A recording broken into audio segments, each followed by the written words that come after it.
Bismillahirrahmanirrahim. Assalamualaikum warahmatullahi wabarakatuh. Alhamdulillahi rabbil alamin. Wabihi nasta'inu ala umurid dunya waddin. Wassalatu wassalamu ala ashrafil anbiya'i wal mursalin. Wa ala alihi wa sahbihi ajma'in. Rabbi syrah li sadri wa yassir li amri. Wahlul uqdatan min lisani yafqahu qawli. Para bapak ibu kaum muslimin muslimat yang mudah-mudahan selalu dalam limpahan rahmat Allah. Alhamdulillah, senantiasa kita bersyukur pada kesempatan ini Allah masih berkenan melimpahkan berbagai nikmat kepada kita, terutama nikmat Ramadan tahun 1441 Hijriah.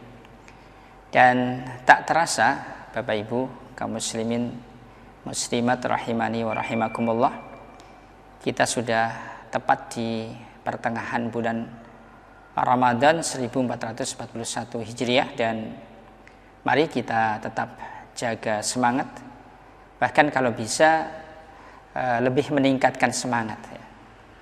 Karena ibarat seseorang yang berlomba untuk adu cepat dalam lomba lari ya, ketika garis finish sudah semakin dekat, maka para pemenang pasti akan melakukan sprint ya, lari cepat ya. Ya, sehingga mari Bapak Ibu kaum muslimin muslimat, kita beristi'anah kepada Allah ya, agar kita diberi kekuatan lahir dan batin ya, istiqomah sampai di penghujung Ramadan kita benar-benar menjadi para pemenang dengan izin Allah Subhanahu wa taala. Amin ya rabbal alamin. Dan Bapak Ibu kaum muslimin muslimat ya, di antara sarana-sarana yang menguatkan ruhiyah kita yang tidak bisa tidak adalah dengan Al-Qur'anul Karim ya. Selain memang bulan Ramadan sebagai syahrul Quran, kemudian yang kedua bahwa puasa dan Al-Quran itu adalah satu kesatuan yang padu ya. Sehingga aneh kalau diantara kita kaum muslimin muslimat ya, telah mendapatkan karunia Ramadan ya, sementara interaksi Al-Quran kita biasa-biasa saja ya. Upayakan Bapak Ibu kaum muslimin kita punya interaksi yang lebih di bulan Ramadan ini ya. Mungkin yang biasa di bulan-bulan yang lain hanya menghatamkan satu kali ya, 2 kali, maka upayakan di bulan Ramadan ini untuk bisa lebih ya, bisa 5 kali atau mungkin 10 kali ya. Ya tentu ini membutuhkan satu mujahadah, kesungguhan ya. Dan di antara cara untuk menumbuhkan kesungguhan adalah menanamkan kesadaran betapa karunia Ramadan ini bukan karunia yang biasa. Karena di antara saudara-saudara kita ada yang telah mendahului kita. Mereka sudah hidup di alam barzah yang tidak punya kesempatan untuk beramal. Sementara kita masih diberi kesempatan. Yuk, siapa tahu Ramadan tahun ini merupakan Ramadan yang terakhir bagi kita. Ya, mudah-mudahan dengan kesadaran ini kita akan punya spirit lebih ya, untuk menggunakan kata orang-orang Jawa itu aji mumpung ya, tapi dalam konteks yang positif, mumpung kita masih diberi kesempatan Ramadan tahun ini ya, ayo kita untuk bisa lebih baik capaiannya dibanding dengan Ramadan yang lalu. Nah, Bapak Ibu kaum muslimin rahimani wa rahimakumullah ya, di antara yang ingin saya sampaikan ya, untuk memotivasi ya kita semua agar terus ya punya kesungguhan berakrab-akrab dengan Al-Qur'anul Karim. Ya, satu ayat yang terdapat di dalam surah Fatir ya, ayat nomor 32, di mana Allah Subhanahu wa taala berfirman, A'udzu billahi minasyaitonir rajim, summa awrasnal kitabal ladzina istafaina min ibadina faminhum zalimun li nafsihi wa minhum muqtasid wa minhum sabiqun bil khairati biiznillah dzalika huwal fadlul kabir. Kemudian kami wariskan Al-Quran ini kepada hamba-hamba yang kami pilih. Di antara mereka adalah zalimul li nafsih. Ya, mereka berbuat zalim kepada dirinya sendiri. Dan di antara mereka ada juga yang muqtasid, pertengahan. Dan di antara mereka adalah sabiqum bil khairat. Orang yang sangat cepat ya menunaikan berbagai kebaikan. Biiznillah, dengan izin Allah Subhanahu wa taala. Dzalika huwal fadlul kabir, yang demikian adalah keutamaan yang sangat besar. Nah, Bapak Ibu, kaum muslimin muslimat rahimani wa rahimakumullah, kita perhatikan bagaimana cara Allah mengkomunikasikan berkaitan dengan kehambaan dan Al-Quran. Yang pertama, Allah sebutkan sebagai hamba-hamba yang dipilih. Kemudian yang kedua, Allah komunikasikan dengan bahasa pewarisan. Mestinya dua kalimat ini harus menjadi cermin diri. Kaum muslimin muslimat, jangan lupa Allah menamakan kita sebagai hamba yang dipilih. Ya mestinya, kalau dalam bahasa masyarakat umumnya, kalau orang pilihan ya patutnya gimana gitu kan, namanya juga orang pilihan gitu kan. Ini harus menjadi spirit menjadi motivasi supaya antara ungkapan orang pilihan dengan karakter-karakter yang melekat itu ada kemiripan-kemiripan sehingga tidak terlalu jauh Kemudian yang kedua tadi, waris Siapa sih orang yang tidak mau harta warisan Dan jangan lupa, warisan terbaik dalam kehidupan seorang mukmin adalah iman dan Al-Quran Sehingga dikatakan dalam ayat yang lain, Allah berfirman, huwa khairun mimma yajma'un, bahwa iman Al-Quran itu lebih baik dari apa yang dikumpulkan oleh manusia, yaitu harta benda. Sehingga dengan dua ungkapan ini saja mestinya orang-orang beriman, kaum muslimin muslimat, terlebih di bulan Ramadan, untuk punya semangat yang lebih dengan Al-Quranul Karim. Summa awrasnal kitab alladzina stawfayna min ibadina. Jadi yang lebih spesial di sini adalah ketika Allah menyebutkan maf'ul sani di awal kalimatnya Pada saat Allah menyebutkan maf'ul awalnya itu disebutkan di nomor 2 Jadi maf'ul sani itu maksudnya adalah objek yang kedua Allah mengawalkan dengan Alkitab, padahal Alkitab Al-Quran di sini adalah objek yang kedua. Sementara yang menjadi objek yang pertama adalah allazina yaitu orang-orang yang dipilih. Nah, kenapa Allah mengawalkan maf'ul sani pada kalimat yang pertama? Summa awrasnal kitaba. Ini satu petunjuk juga tentang keutamaan Al-Quran.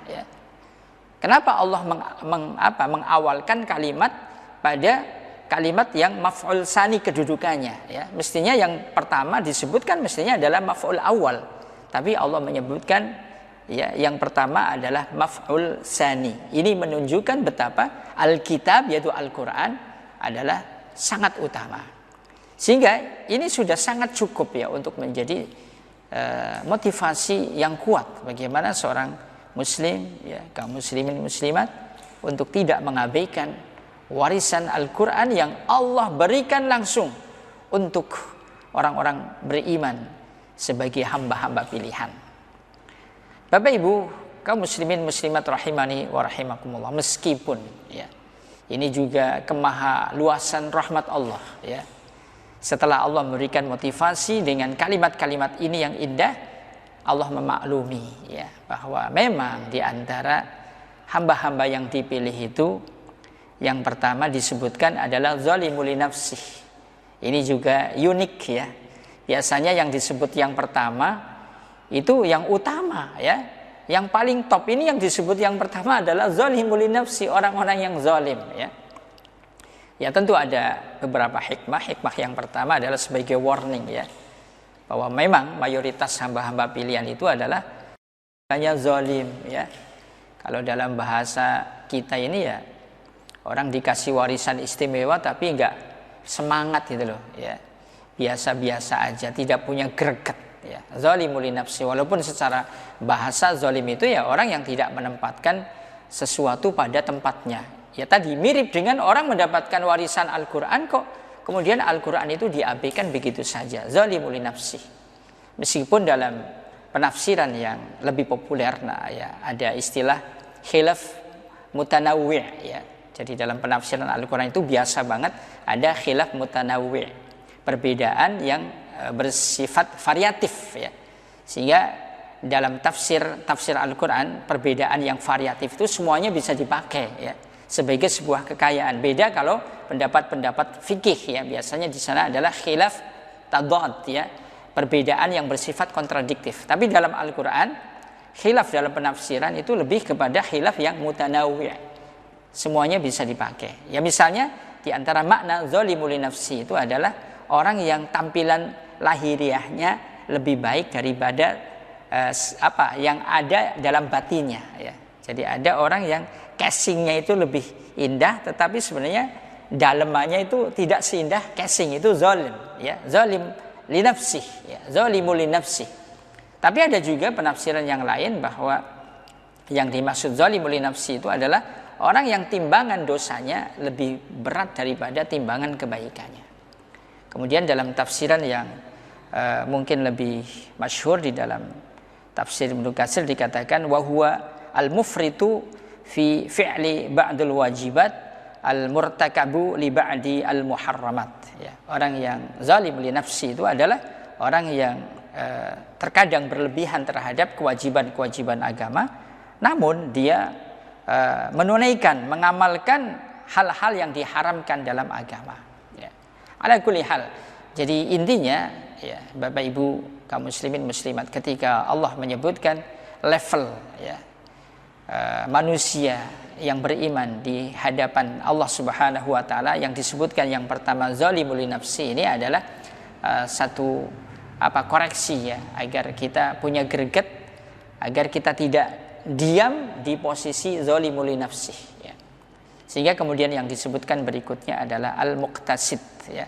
Al-muqtasid itu ya berarti masih ada hubungan dengan apa yang dijelaskan pada kalimat zalimul nafsi. Kalau yang zalimul nafsi itu orang yang tampilan lahiriahnya lebih baik dari apa yang ada di dalam batinnya, sementara kalau al-muqtasid adalah antara tampilan lahiriah dan batinnya mirip ya. Ada keseimbangan ya. Keindahan lahiriahnya di mana orang-orang mengatakan oh nilainya dia 8. Maka memang aslinya orang itu nilainya 8 ya. Sementara yang zalim orang dinilai 8 aslinya cuma 6. Ini kayaknya mayoritas kita ini, maaf ya kita ya, karena memang setahu saya orang yang soleh sekalipun tetap mengaku zalim ya. Orang-orang soleh itu gemar berdoa dengan la ilaha illa anta subhanaka inni kuntu minadz zalimin. Orang-orang soleh juga gemar dengan rabbana zalamna anfusana wa illam taghfir lana wa tarhamna lanakunanna minal khasirin. Nah, mari Bapak Ibu kaum muslimin muslimat kita berupaya zalim menuju yang al-muqtasid.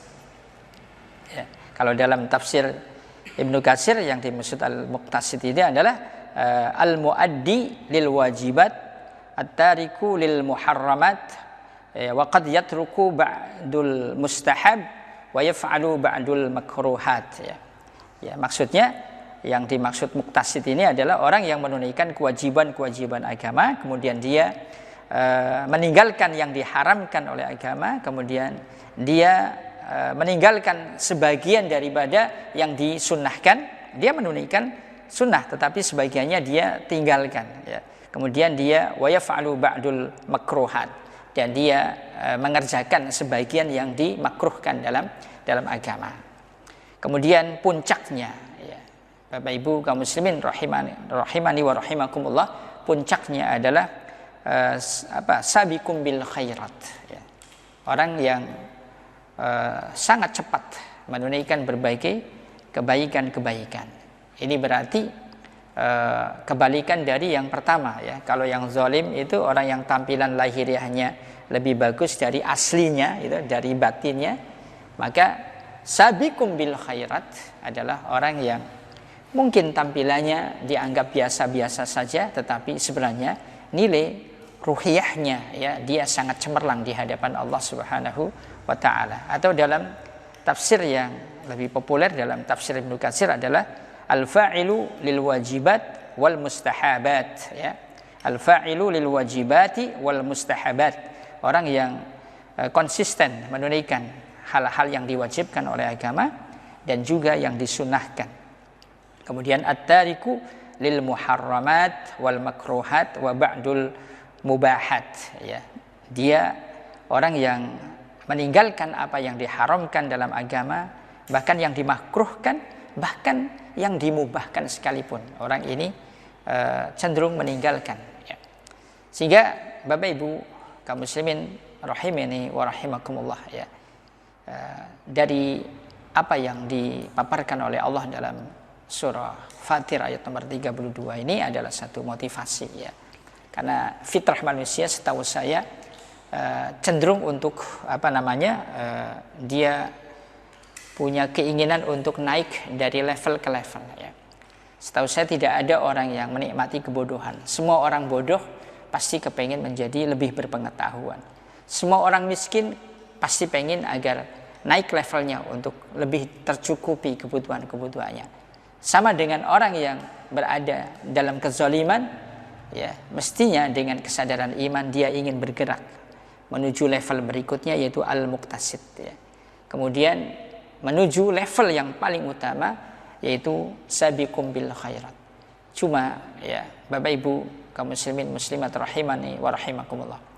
Allah telah mengunci jangan sampai orang-orang yang sabiqum bil khairat itu menghadirkan kesombongan-kesombongan ya. Karena biasanya penyakit orang-orang hebat itu adalah mengiringi kehebatannya dengan kesombongan. Makanya Allah mengunci agar tidak sombong dengan kalimat biiznillah. Sabiqum bil khairati biiznillah. Orang-orang yang diberi kemudahan-kemudahan untuk melakukan berbagai ketaatan, kebaikan-kebaikan, pastikan, sadari bahwa itu semuanya adalah biiznillah karena pertolongan dari Allah Subhanahu wa taala. Sehingga luar biasa ya. Allah menyebutkan bahwa orang-orang yang pada level sabiqum bil khairat ya. Nanti Bapak Ibu kaum muslimin bisa melihat di surat Al-Anbiya ayat nomor 90 di mana Allah berfirman innahum kanu yusari'una fil khairat wa yad'unana raghaban wa rahaba wa kanu lana khashi'in. Sesungguhnya mereka itu adalah orang-orang yang sangat cepat menunaikan berbagai kebaikan-kebaikan. Namun uniknya kebaikan-kebaikan yang dia tunaikan, dia iringi dengan wa yad'unana raghaban wa rahaba. Dia tetap menyeru kepada Allah dengan rasa harap dan rasa takut ya. Jadi meskipun dia menunaikan berbagai kebaikan-kebaikan, dia tetap mengiringi selain dengan optimisme, dia juga masih tetap punya kekhawatiran-kekhawatiran. Khawatir kalau amal yang dia lakukan sia-sia. Khawatir kalau amal yang dia lakukan melakukannya dengan pamer, dengan ria, dengan kesombongan. Ya. Kemudian ditutup dalam penghujung ayatnya Allah mengatakan wa kanu lana khashi'in, dan sungguh mereka itu terhadap kami, terhadap Allah khashi'in, mereka sangat khusyuk. Kemudian Allah menutup ayat ini zalika huwal fadlul kabir, yang demikian adalah keutamaan yang besar. Apa bentuk keutamaan yang besar ya?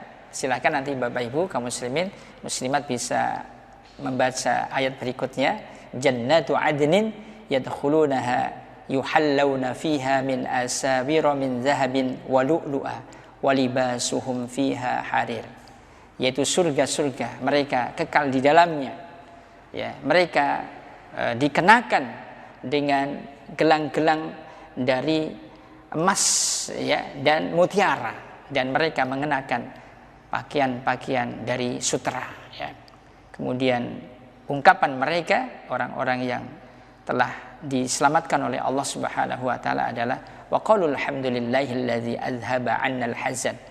Mereka berkata segala puji bagi Allah yang telah menghilangkan semua kesedihan-kesedihan ya. Sebenarnya ini kalau dibahas juga luar biasa ya, tetapi kapan-kapan insya Allah. Kemudian saya tutup dengan ayat yang terakhir ya, di mana Allah berfirman berkaitan dengan mereka, ya, orang-orang yang telah mendapatkan karunia, ya, surga Allah Subhanahu wa taala. Mereka mengatakan alladzi ahallana daral muqamati.